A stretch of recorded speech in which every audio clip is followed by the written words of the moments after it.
For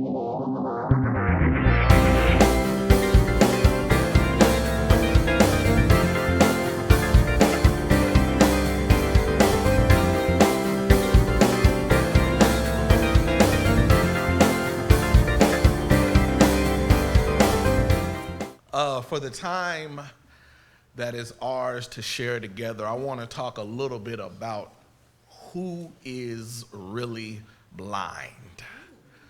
Who is really blind? I have to admit that I am a bit of a social media junkie.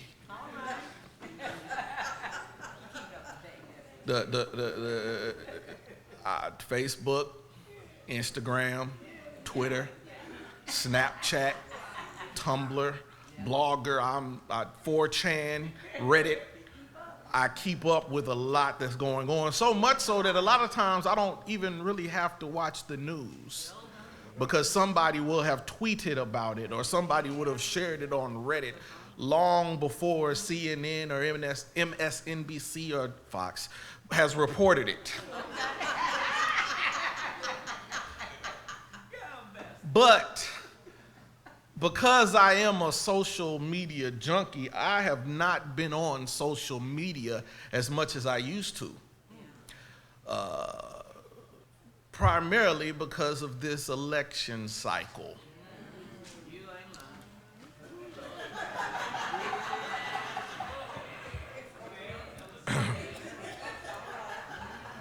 I can't even get on LinkedIn, which is supposed to be just about folks looking to make business deals and look for jobs and look for employers without somebody arguing about the politics.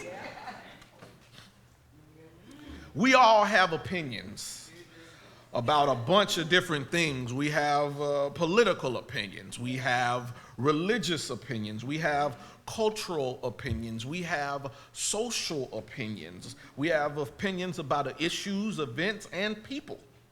And since these are our ideas, or we think they're our ideas, nobody put these ideas in front of us and we just blindly accepted it, right? Because we hold on to these ideas, because these ideas have come from us, of course we think that they are true. And we hold on to our ideas and our positions even if facts get in the way of those things. You know, if someone were to say that someone wiretapped them and the facts showed that they were not, and people would still hold on to that. If someone were to say someone had done something or if a rumor were put out about someone, about where they are, or who they've been with, and where they're at, and they say that a lie can get out and run the world before the truth gets out of bed in the morning. And so they hold on to these things and they can become blind to the truth. And because they can become blind to the truth, they need to be awakened. So I avoid social media because I see that there are a great deal of people blinded. No matter what side of the argument they fall upon, they hold on to that position at all costs and only hang around. See, that's one of the problems. I admit that I am a social media junkie. Well, one of the problems about being a social media junkie and one of the problems about really being on social media in general is that you can be blinded to differing opinions. I love technology. Technology put food on the table and clothes on my back for a great deal of time. But I also understand that before technology, we had to get out and talk to people. Amen. We had to talk to people face to face. And so some of the stuff that you would be willing to say behind the keyboard, you most certainly could not say it to somebody's face. And so this technology has allowed us to, if we have somebody that disagrees with us, we can block them. If we have somebody that doesn't hold our same religious position, we can block them. If they don't hold our same political position, we can block them, we can mute them, we can ignore them, and only constantly feed ourselves those who think and act and talk just like us. Because we immediately discard the things that don't confirm our bias. And this time, this age that we're in is moving further and further towards division, and people are starting to experience what they call in psychology cognitive dissonance. It's the mental stress or the discomfort experienced by a person who simultaneously holds two or more contradictory beliefs, ideas, or values when performing an action that contradicts existing beliefs, ideals, or values, or when they are confronted with new information that contradicts the existing beliefs. So when they have a belief and somebody puts certain information in front of them, and they get that mental stress from doing. I'm gonna try to make it plain. Let's say you are unabashedly pro-life. But if that life happens to grow up and become black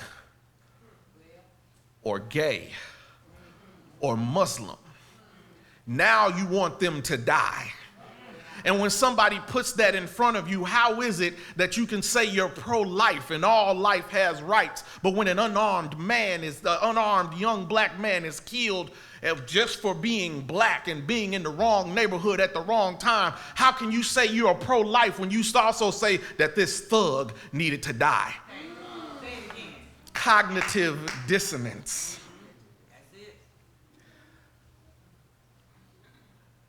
You can say you want to lose weight.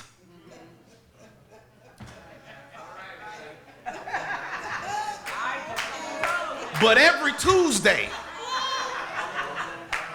you are at the Popeyes ordering multiple two-pieces because it's two-piece Tuesday. You can say you want to lose weight, but when presented with that crispy fried chicken and that biscuit with the honey on it, cognitive dissonance, you holding two conflicting views at the same time. And then you can have what they call a consonant relationship, which means they're consistent with each other. So say you trying to cut back on alcohol, but you still decide to go out with your partners while they drink and you just gonna order water. That's consonant or relationship. You can have an irrelevant relationship with it as well, where they have these things that are unrelated, and so you don't want to be out with something and there could be something else related to it, like you may not like a certain type of food, and so you put those two things together that don't have anything to do with it, and you can have a dissonant relationship. So when anybody mentions going out to drink, you get mad and go the opposite way. But you still have these conflicts that are in, and that's what happened in the text. We are looking at the basis of a conflict, a cognitive dissonance, people holding on to a belief even when the information that is presented right in front of them says the exact opposite. Come on, Pastor. And it starts, even though I read the verse 13 through 25, this whole story encompasses the entire chapter of John 9. And it starts when Jesus and the disciples are walking around and they see a man that has been born blind. And they ask, which person sinned, the man or his parents? The disciples first looked at the man, and then they looked beyond the blind man, because they had an understanding that if you do good, you get good, and if you do bad, you get bad. And that's a pretty basic understanding of things, but sometimes it does not apply. Because even though this man was born blind, it was not anything to do with the particular sin of his parents or the sin of the man, but that's how church folk do sometimes. These are the church folk asking who sinned, this man or his parents. These are the church folk asking, why is this person in this condition? This is the church folk asking or saying that somebody needs to get cleaned up before they come in here.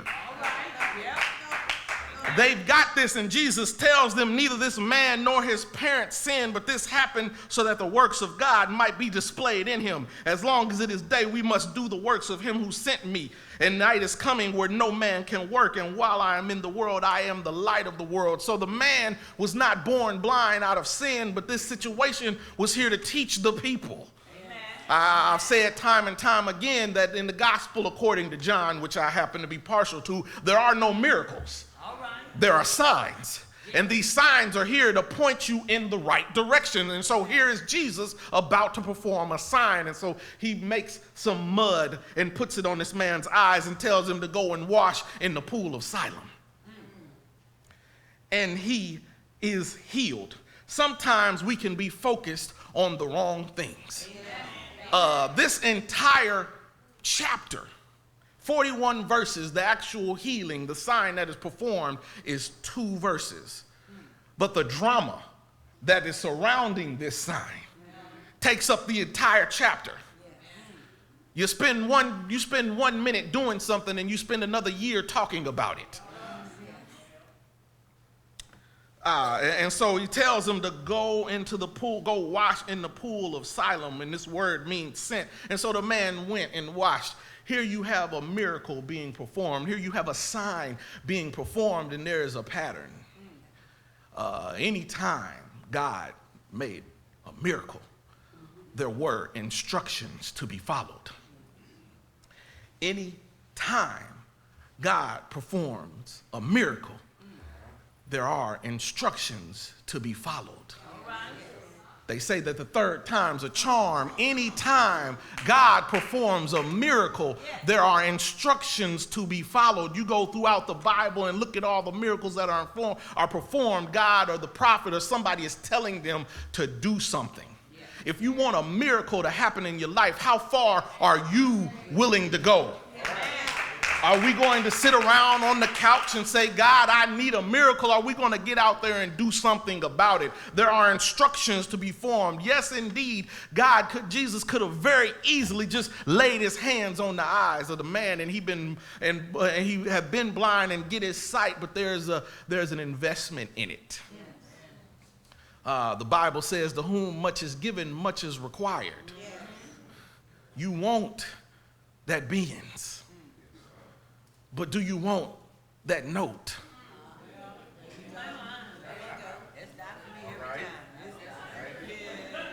We don't even have to talk about the note, because let's say you were blessed with a Benz that you were able to pay with cash. Have you ever tried to change the oil on a Benz?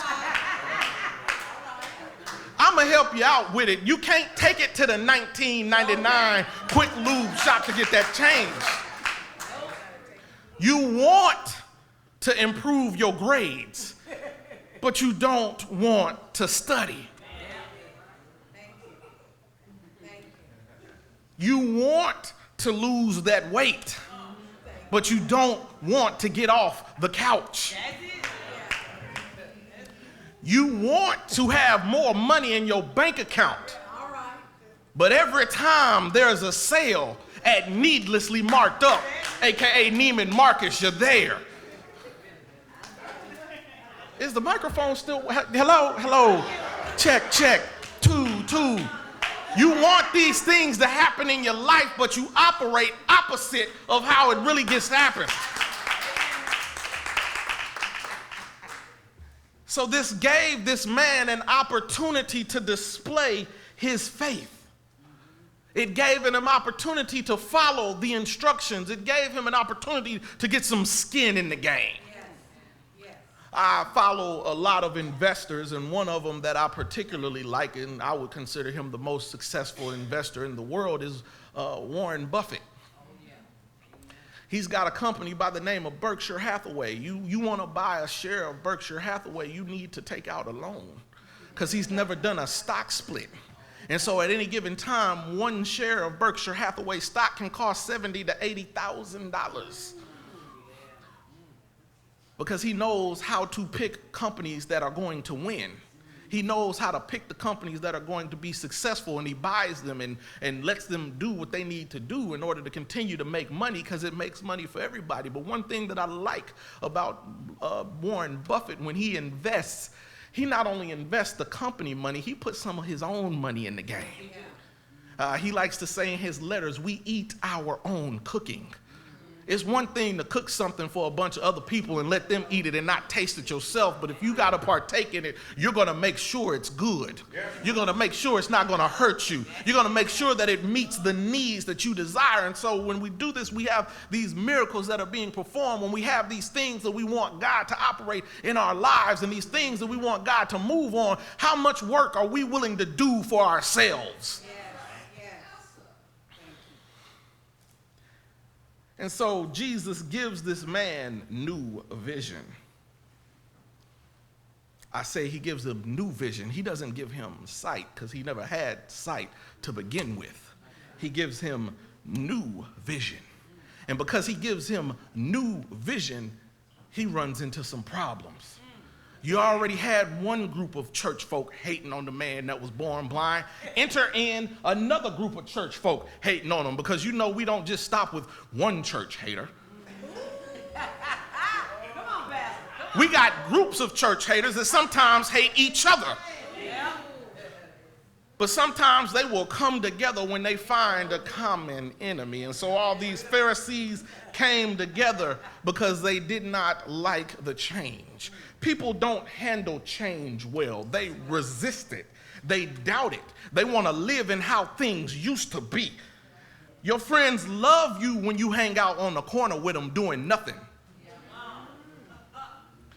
But not so much when you decide to go back to school and finish. Not so much when you decide you want to go get a master's degree. Not so much when you decide you want to work a couple extra hours and get some overtime so you can save some money up for something. They don't like it when you change the way you operate, because they've been used to you operating at a particular level. And when you adapt, when you adapt and elevate, you're going to encounter some resistance. But they always try to stop the person in sports that's the most vicious threat to score. And so when you make these changes, they resist it. You try to grow and people have a problem with it. The man that was born blind was in a particular situation, a particular position in society because he was blind. And it's blatant discrimination, but that's what was going on. He was blind, and so they treated those who were crippled or those who had some sort of defect a different way.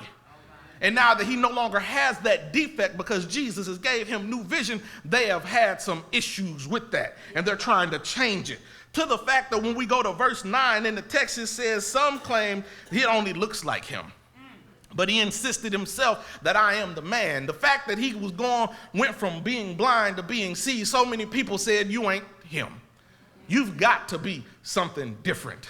That's not the man I used to know. That's not the man that used to hang out with us. That's not the little crippled person that was on the side. That's not the boy that couldn't read. That's not the girl that I thought was too fast. That's not the guy that I thought would never get promoted. That's not the woman that I thought to take care of herself. They have a certain vision of it, and they don't like the change.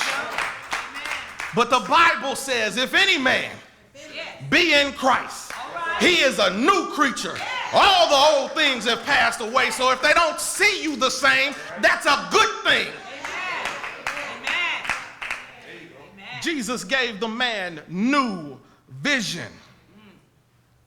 And the parents, when they sit there, when we get to the part and you're reading, they asked him of what he did, and he said, he put the mud on me, and I washed my eyes, and I can see. And that's where we get to the part that was read in your hearing. The Pharisees now have some interrogation to do.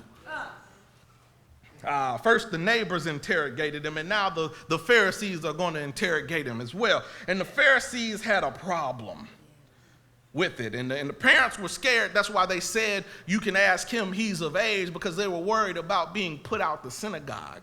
It says in the New International Version, being put out the synagogue, but the word that was used, a phrase that is more like excommunication.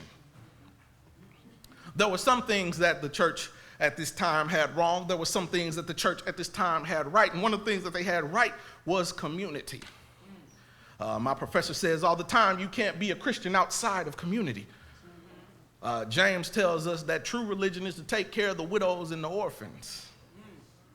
take care of those who cannot take care of themselves. Everybody needs to make sure that everybody else is doing all right. And so the parents were worried about being excommunicated. And so this getting put out the synagogue is not really just you need to find a new church home. This is being put out of the community. That's why they were worried. And the Pharisees actually did not have a problem with the man. They addressed the man, but they didn't have a problem with the man, or at least they didn't realize that they didn't have a problem with the man. They had a problem. They didn't even have a problem with what Jesus did.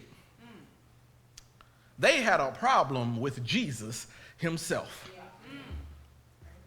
The disciples and the Pharisees were looking for the sin in the matter, and the disciples thought that the sin was either in the parents and the man, but the Pharisees, they overlooked all of that. They were worried about Jesus breaking a technicality.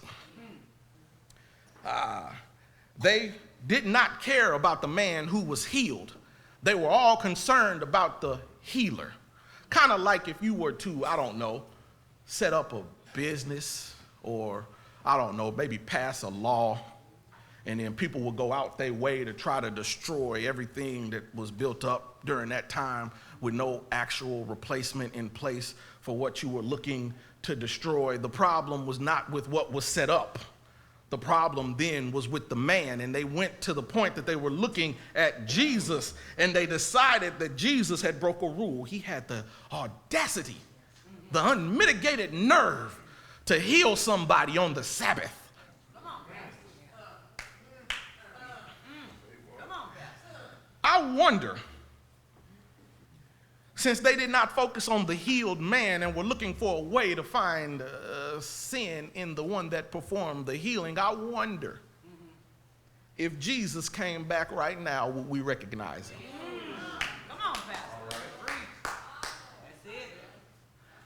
If Jesus came back right now, would Jesus recognize his church? We've done an excellent job of putting up rules and organizations and committees and denominations and divisions and debates about doctrine and all of these different things. And I don't know if Jesus would recognize it. I have a professor that says all the time, if Jesus came back right now, he couldn't even be a professor at this seminary. We've taken something that was meant to be a community of people working together regardless of size, and we figured out ways to divide each other.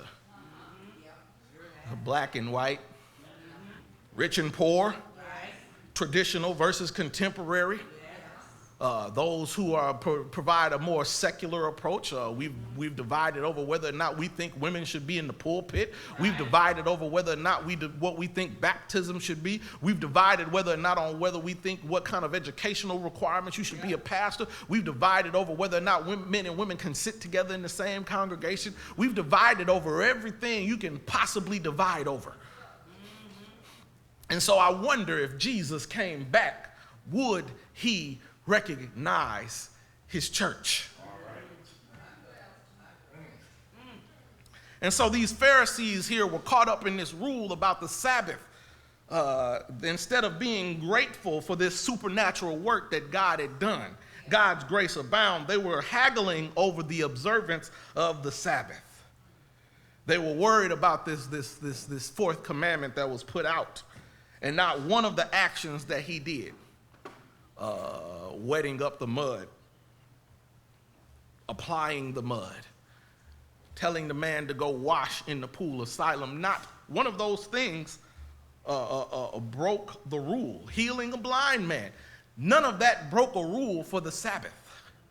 But they were still trying as hard as they could to figure out a way to say that he broke a rule on the Sabbath, because they had these rules with the Sabbath. The Sabbath is supposed to be about family time and rest. You're supposed to be taking Shabbat. You're supposed to be at home, not doing any work when you take a Sabbath. You're supposed to be resting, taking care of each other. But so many people got out of the way and got these rules involved so that they interpreted it. Like you look at Exodus 35, and Moses said you're not supposed to do work on the Sabbath, and that meant you weren't supposed to light a fire, because lighting a fire during those times would be work. And so that got put in modern day times about working electricity. And so you'll have in some households Sabbath compliant appliances that are able to cook and wash and clean and do all these things, but the person does not actually have to push a button, because that would be technically lighting a fire like it was now. And so they follow these rules. And when you go into Sabbath compliant buildings on a Saturday and you go into an elevator, that elevator is going to stop at every floor, because that prevents somebody who's orthodox from following or breaking the commandment, because if they were to push a button, that would create a spark and that would light a fire. And so they've got all these rules in place. And even though they've got all these rules in place, Jesus still didn't break any of them. And even though he didn't break any of them, people still had a problem with it. We love our lists. We love our lists and we love our restrictions. We can tell you a million things about what we're not supposed to do. But it's rare to talk about what we're supposed to do.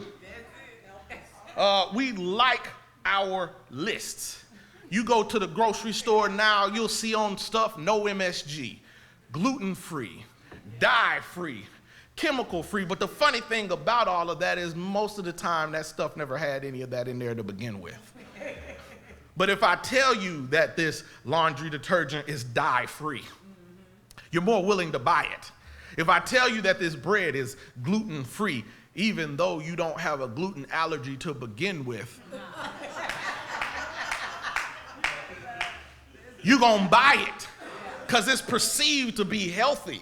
If you say there's no MSG in these chips that you're going to get, more people are willing to buy it, although the MSG that caused problems was outlawed a long time ago. But if I tell you, it's kind of like putting fat-free on a bottle of water.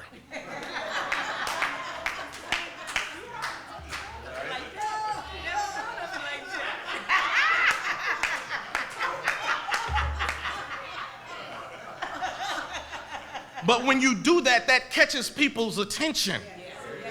We've perfected the art of nitpicking.